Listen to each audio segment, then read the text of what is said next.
Chief Justice David Maraga has once again termed corruption as the greatest threat to the prosperity of this country.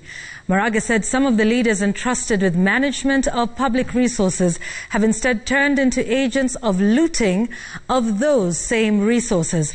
Maraga, who spoke at a judiciary event in Mombasa, once again cited government for what he termed constant disregard of court orders.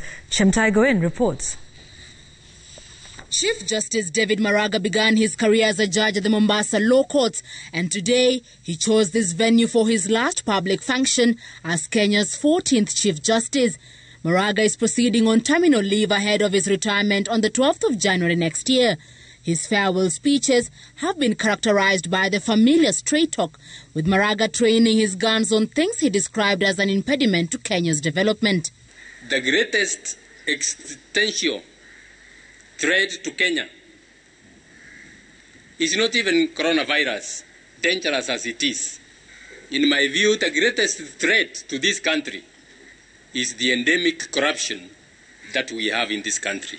The looting of public resources, sadly by those to whom the nation has trusted the custody of those resources, is going to ruin this country if we don't take care. Maraga's term witnessed constant friction between his office and the executive over, among other things, random cuts of the judiciary budget. Maraga has also voiced his displeasure with the regular defiance of court orders by the government, calling it a recipe for anarchy.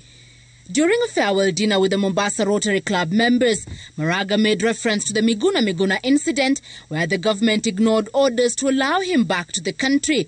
In his statement, Maraga said, and I quote, "Our utadu attitude is the basis of our sense of impunity. We are interested in the law if it favors us, not because we recognize it to be the foundation of every great society." End quote. Don't be timorous.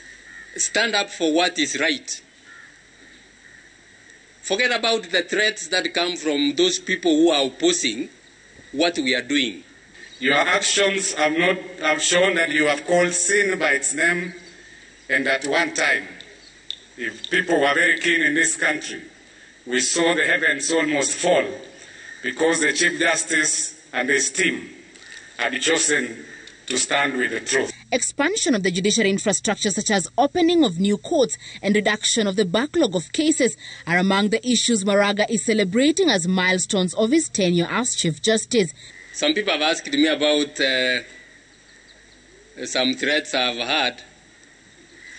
And I tell them that when those threats come, actually that's the time I sleep soundly, because my conscience is clear. Maraga says that despite the humiliation he occasionally faced, he's leaving the judiciary with his head held high.